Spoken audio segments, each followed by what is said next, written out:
Assalamualaikum warahmatullahi wabarakatuh. Hai adik-adik, balik lagi bareng Miss Sinta.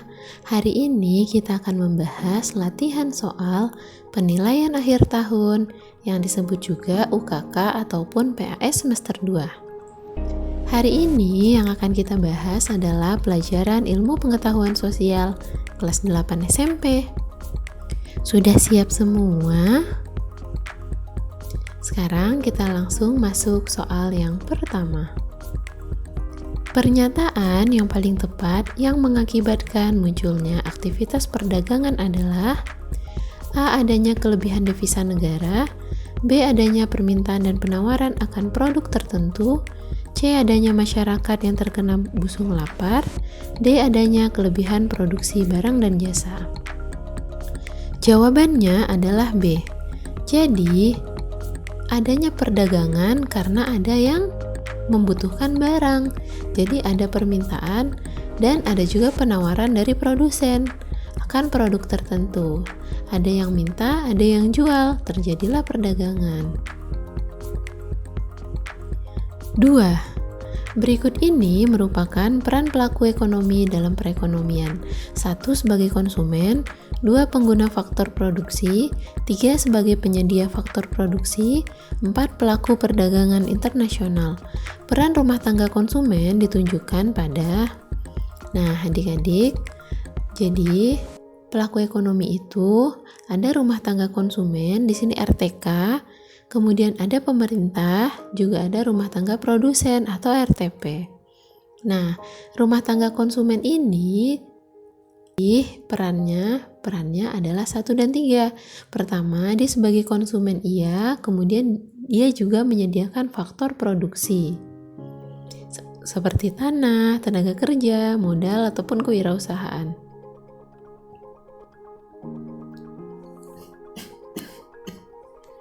Tiga, pendapatan rumah tangga keluarga atau RTK berupa balas jasa yang diterima karena telah meminjamkan sejumlah dana untuk modal usaha perusahaan dalam kegiatan produksi adalah A. Sewa, B. Upah, C. Bunga, D. Laba. Nah, jadi yang diterima ini ada sewa, ada gaji, ada bunga, ada laba. Sewa ini jika menyewakan tanah. Kemudian gaji atas upah tenaga kerja. Kemudian bunga atas peminjaman modal dan laba atas adanya skill. Nah, maka di sini yang merupakan balas jasa untuk peminjaman sejumlah modal usaha adalah C. Bunga. Sesuai dengan tabel ini ya. 4. Perhatikan bagan hubungan pelaku ekonomi 2 sektor berikut. Ada RTK, ada RTP. Berdasarkan bagan di atas yang termasuk arus sumber pendapatan rumah tangga produsen adalah produsen dapat uang dari mana ya? Jawabannya adalah 4. Jadi, produsen mendapat uang dari penjualan barang dan jasa. Jadi, si rumah tangga konsumen membayar ke rumah tangga produsen. 5. Kegiatan yang dilakukan rumah tangga pemerintah melalui Badan Usaha Milik Negara atau BUMN, Pertamina.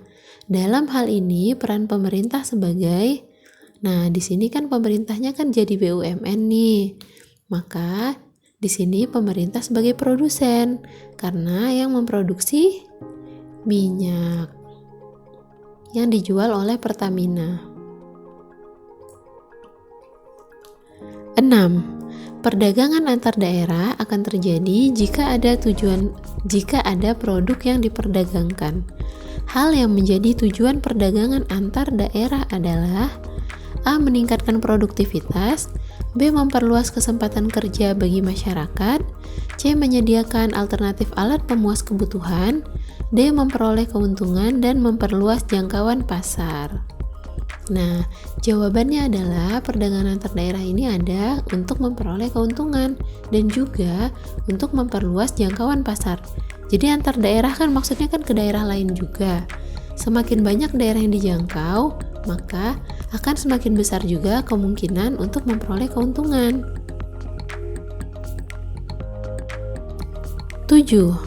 Berikut ini merupakan kebijakan pemerintah untuk mendorong ekspor dan faktor pendorong ekspor. Kebijakan pemerintah untuk mendorong ekspor. Nah, jadi ini ada 6 nih. 3-nya ini kebijakan pemerintah, 3-nya lagi faktor pendorong ekspor. Kita pilih ya mana yang kebijakan pemerintah. 1. Memberikan kemudahan kepada produsen barang ekspor. Ini benar. Oke. 2. Keadaan pasar luar negeri. Ini merupakan faktor pendorong ekspor, jadi bukan pemerintah yang membuat kebijakan. 3. Menjaga kestabilan nilai tukar rupiah. Ini juga benar. Jadi pemerintahlah yang bertanggung jawab untuk menjaga kestabilan nilai tukar rupiah. 4. Keuletan eksportir untuk menangkap peluang pasar. Ini juga bukan. 5. Membuat perjanjian dagang internasional. Ini iya.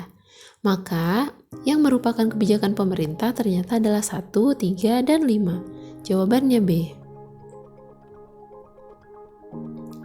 8. Perbedaan perdagangan antar pulau dengan perdagangan antar negara terletak pada ketat atau tidaknya regulasi. Hal yang terjadi pada perdagangan antar negara adalah A. Regulasi ketat karena menyangkut kedaulatan bangsa. B. Regulasi longgar karena lebih mengutamakan keuntungan. C. Regulasi ketat sebagai upaya menekan impor. D. Regulasi longgar sebagai upaya meningkatkan ekspor. Jadi, pasti regulasinya ketat ya, karena ini merupakan perdagangan antar negara. Jadi tidak mungkin dilonggarkan. Jadi B dengan D sudah pasti salah. Kemudian di sini katanya yang terjadi paling tepat adalah A, karena ini menyangkut kedaulatan bangsa. 9. Kita baca soal dulu ya. Kegiatan yang termasuk ekonomi maritim ditunjukkan pada jadi ada konsep ekonomi kelautan, marin, dan juga maritim pada kegiatan ekonomi berikut. 1. Kegiatan di pesisir lautan serta darat yang menggunakan sumber daya alam. Kalau di lautan itu sudah pasti marin ya, bukan maritim. Maka 1 sudah pasti salah. Jadi opsi A dan B pasti salah. Jadi tersisa C atau D, 2 dan 3 atau 3 dan 4. 2. Jasa lingkungan kelautan untuk menghasilkan barang dan jasa. Juga bukan. D. Transportasi laut, industri galangan kapal dan perawatannya. 4. Pembangunan dan pengoperasian pelabuhan beserta industri dan jasa terkait. Jawaban yang paling tepat adalah D, 3 dan 4. 10. Strategi yang dilakukan pemerintah dalam upaya mengembangkan agrikultur di Indonesia dengan cara meningkatkan sistem budidaya di sektor pertanian yang ramah dan terintegrasi dengan kearifan lokal di setiap daerah adalah A. Subsidi pupuk bagi petani. B. Co-farming. C. Distribusi pupuk secara merata. D. Perbaikan irigasi. Nah, strategi ini merupakan strategi eco-farming. Jawabannya B. 11. Kita baca soal dulu ya. Kesimpulan yang didapat antara Ronaldo dan Martunis telah terjadi. Mari kita baca. 26 Desember 2004, bencana tsunami menerjang Aceh. Bocah bernama Martunis yang saat itu masih berusia 7 tahun terombang-ambing di atas air selama 21 hari. Ia mengenakan jersey tim nasional Portugal saat pertama kali ditemukan. Ronaldo pun menyempatkan datang menemuinya di Aceh dan memberi beasiswa untuk sekolah. Martunis pun menjadi anak angkat pesepak bola ternama itu. Nah, di sini opsinya ada redistribusi vertikal, horizontal, jaminan akses, dan kredit lunak. Jadi adik-adik harus tahu, kalau dia vertikal ini dari yang lebih mampu secara finansial ke yang kurang mampu. Jadi bahasa kitanya dari yang kaya ke yang miskin gitu. Kalau yang horizontal ini dia sepantaran gitu, maksudnya tidak ada yang kaya, tidak ada yang miskin. Jadi memang perekonomiannya sama gitu. Nah, contohnya misalnya dari orang tua ke anaknya, itu kan sebenarnya kan secara perekonomian mereka sama. Jadi fokusnya kalau vertikal dari yang kaya ke yang miskin ya, maka di sini lebih tepat vertikal karena Ronaldo di sini yang lebih mampu ke si Martunis yang kurang mampu karena dia korban ya. 12. Strategi pemenuhan kebutuhan dasar rakyat yang dilakukan pemerintah diantaranya program Keluarga Harapan, program Indonesia Pintar, dan bantuan tunai bersyarat merupakan aplikasi dari A. Program pemberian jaminan akses kebutuhan dasar bagi rakyat bawah, B. Program kredit lunak atau penjaminan kredit berbasis kemitraan, C. Pengembangan usaha atau industri kecil, D. Program Corporate Social Responsibility atau CSR. Jawaban yang tepat adalah A. Jadi pemerintah dalam hal ini membuat sebuah program untuk pemberian jaminan akses. Jadi menjamin bahwa akses pendidikan bisa didapatkan oleh masyarakat kurang mampu. Kemudian juga membantu masyarakat untuk memenuhi kebutuhannya melalui program Keluarga Harapan ataupun bantuan tunai bersyarat. 13. Pemerintah sebagai pembuat kebijakan telah mengusahakan beberapa hal terkait dengan alternatif pendistribusian pendapatan. Alat utama pemerintah dalam redistribusi pendapatan adalah A. Subsidi dan produksi, B. Pengenaan pajak dan konsumsi, C. Subsidi dan pengenaan pajak, D. Produksi dan konsumsi. Dalam hal ini jawabannya adalah subsidi. Jadi untuk membantu masyarakat yang kurang mampu, maka pemerintah memberikan subsidi. Kemudian pemerintah juga mengambil pajak dari orang-orang yang lebih mampu atas kepemilikan barang. Jadi untuk mempersedikit kesenjangan sosial.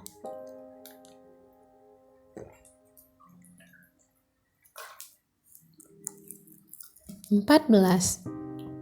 Nama rempah yang menjadi tarik bangsa Eropa datang ke Nusantara ini adalah, nah ini digambar ya, A. Pala, B. Lada, C. Kemiri, D. Cengkeh.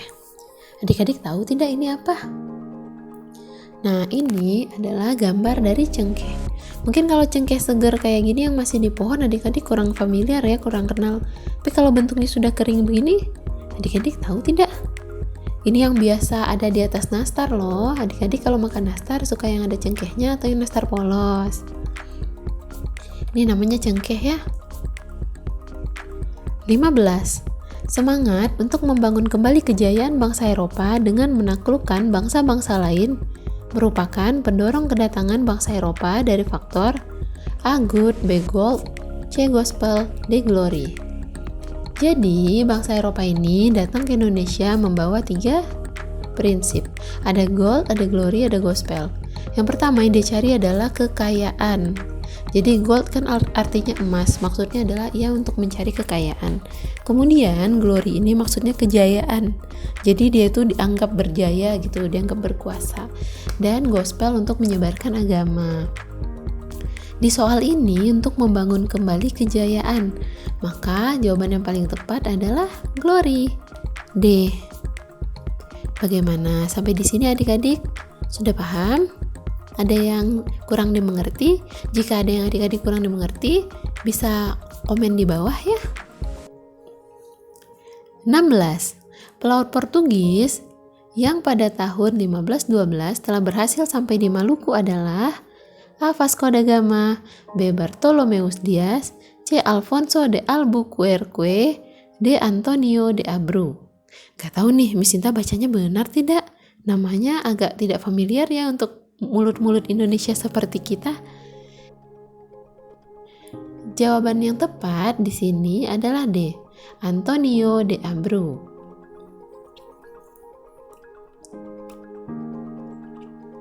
17. Tanda titik-titik merupakan jalur armada Cornelis de Houtman mengarungi ujung selatan Afrika. Selanjutnya terus menuju ke arah timur melewati Samudra Hindia.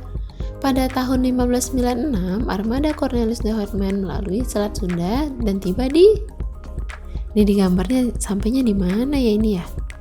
Nah, jawabannya adalah C. Banten. 18. Peter Both mendirikan pusat perdagangan VOC di Ambon, Maluku. Namun kemudian pusat dagang dipindahkan ke Jayakarta yang sekarang bernama Jakarta. Hal yang menjadi alasan utama pemindahan tersebut adalah A. Jawa lebih strategis sebagai lalu lintas perdagangan. B. Jawa penduduknya lebih banyak. C. Jawa tanahnya lebih subur. D. Jawa penghasil rempah-rempah yang banyak dicari bangsa Eropa. Nah, di sini jawaban yang paling tepat adalah A. Jawa lebih strategis sebagai lalu lintas perdagangan. 19.